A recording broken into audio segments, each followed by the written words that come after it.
Well, good evening, church, and welcome to this Sunday night lesson.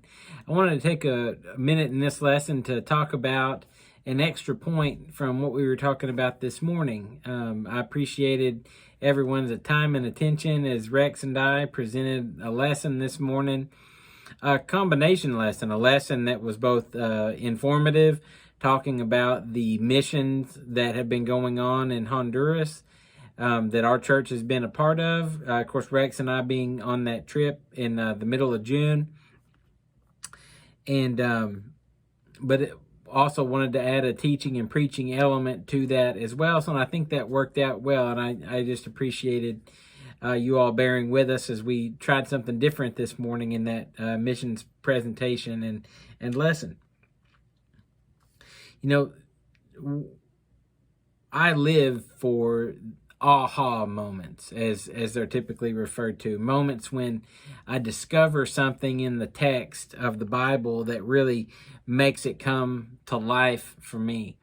And what I want to share with you now, and still along the same vein of what we were talking about in missions, are a couple of different passages in the scriptures that have come alive for me in a different kind of way because of missions. I'll start by saying that I don't know how many times I've been on a foreign mission trip that people have said to me something along the lines of, "We have been praying to God for someone like you to come." And not me specifically, but our group to come. And this has always been after teaching a lesson and presenting the gospel to people. And that's always a very touching thing to me, but at first I just kind of brushed it off and didn't think much of it. But then as I've studied the scriptures, I've seen how significant that can be, and how much of a true spiritual reality it is that there are people in the world that aren't as spiritually fed as we are, don't have as many resources as we have.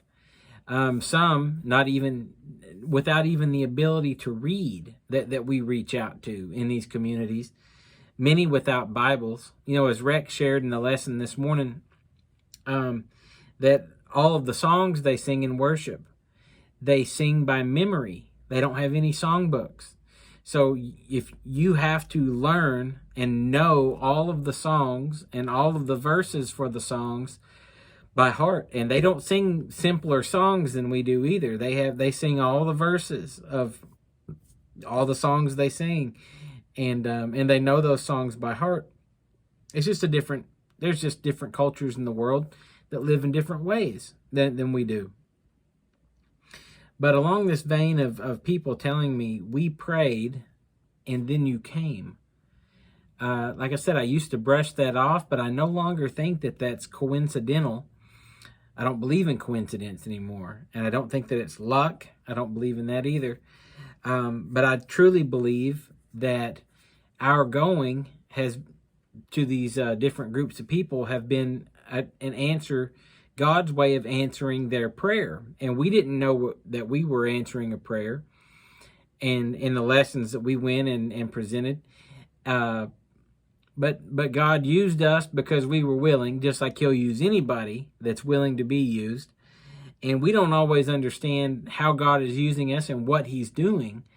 And we may not ever truly understand how God's using us and what we're doing in this life.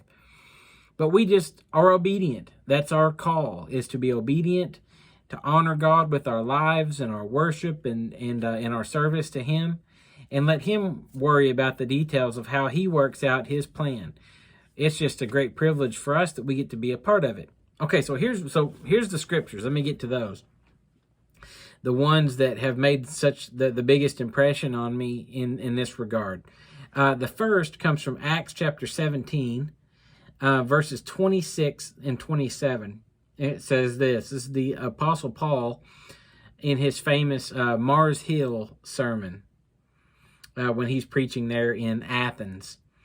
And he says, beginning in verse 26, "And God made from one man every nation of mankind to live on all the face of the earth, having determined their appointed times and the boundaries of their habitation, that they would seek God, if perhaps they might grope for him and find him, though he is not far from each one of us.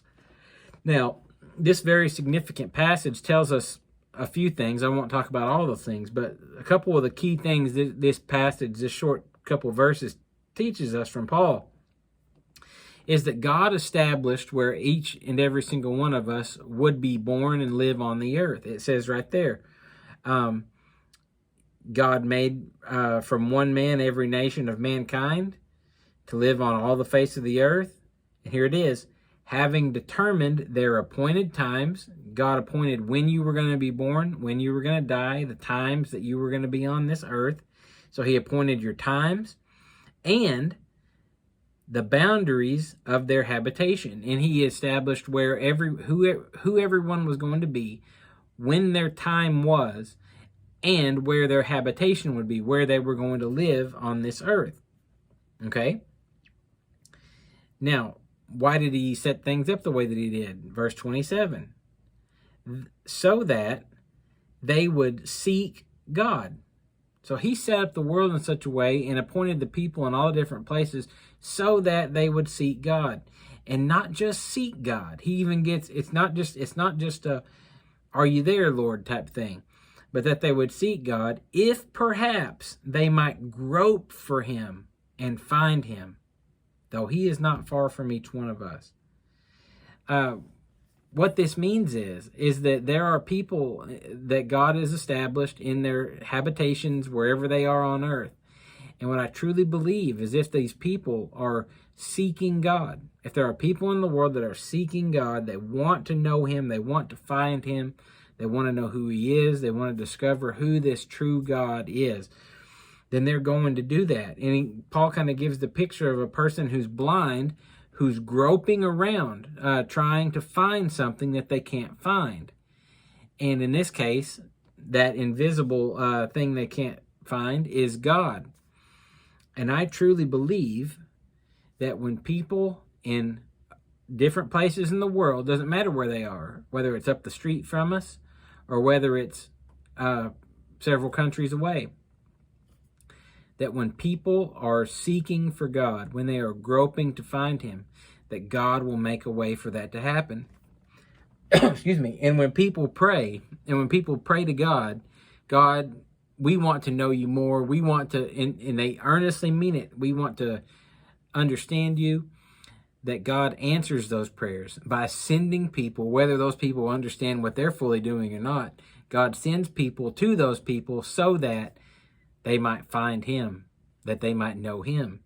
And I've met people like that. I've met people that said, we prayed that someone like you would come and would teach us. Isn't that an amazing thing? It brings a whole different perspective. But here's the flip side. Let me give you the other side of that coin. Not only are we to be a people, all people on earth, to be a people who seek God, who seek after him, to know him, but John chapter 4, verses 19 through 23, Jesus talking to the woman at Samaria, a very familiar story to a lot of us. As Jesus is traveling through that area, he stops in this, outside of this hill, on this hill in Samaria, where there's a very famous well that you can read about back in Genesis, that was dug by Jacob. Jacob, whose name later would be translated to Israel. His 12 sons would become the 12 tribes of Israel. That Jacob. And there's a well there, and the woman is drawing water from the same well that Jacob dug all those years ago. And here's where the story picks up. The woman said to Jesus, "Sir, I perceive that you are a prophet. Our fathers worshipped in this mountain, and you people say that in Jerusalem is the place where men ought to worship." Jesus said to her, "Woman, believe me, an hour is coming when neither in this mountain nor in Jerusalem will you worship the Father. You worship what you do not know. We worship what we know, for salvation is from the Jews." And here's key in on this. "But an hour is coming, and now is, when the true worshipers will worship the Father in spirit and truth. For such people the Father seeks to be his worshipers. So what does that tell us? Well, Jesus is teaching that, the Jews are really hung up about true worship coming out of Jerusalem. And Jesus does allow, he says, yeah, we do know God. The Jewish people do know God because he's revealed himself more to us than anyone else. So that's right. But the Jews were completely hung up in worshiping in Jerusalem, their capital city, where the temple was. And this Samaritan lady, she said, our people say that we should worship on this mountain. Jesus says, forget about worshiping on this mountain and forget about worshiping in Jerusalem. You're both wrong. Now, it's not wrong to worship in either place, but he's saying you're not thinking big enough. The time is coming, and the time is now, where the true worshipers are going to emerge from the earth. Not just from Jerusalem, not just from Samaria, but from all over the earth.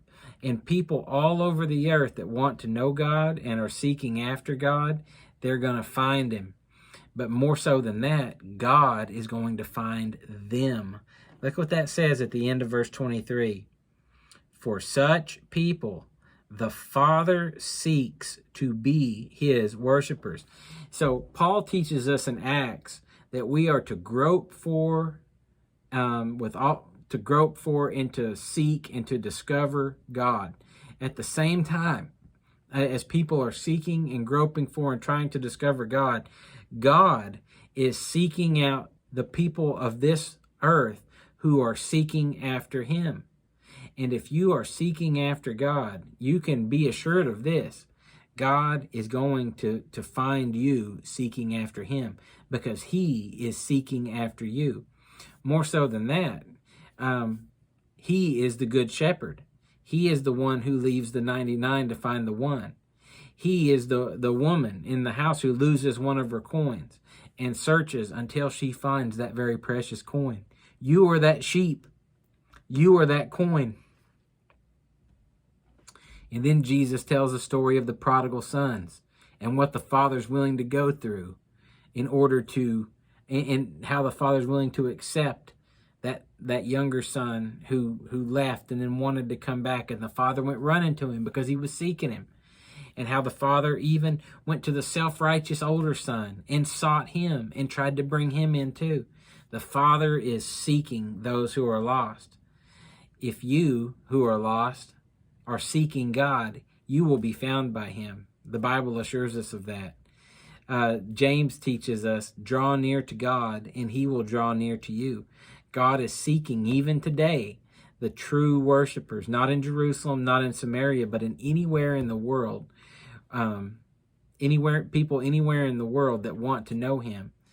And God may send you as his ambassador to somebody who's praying to know him better.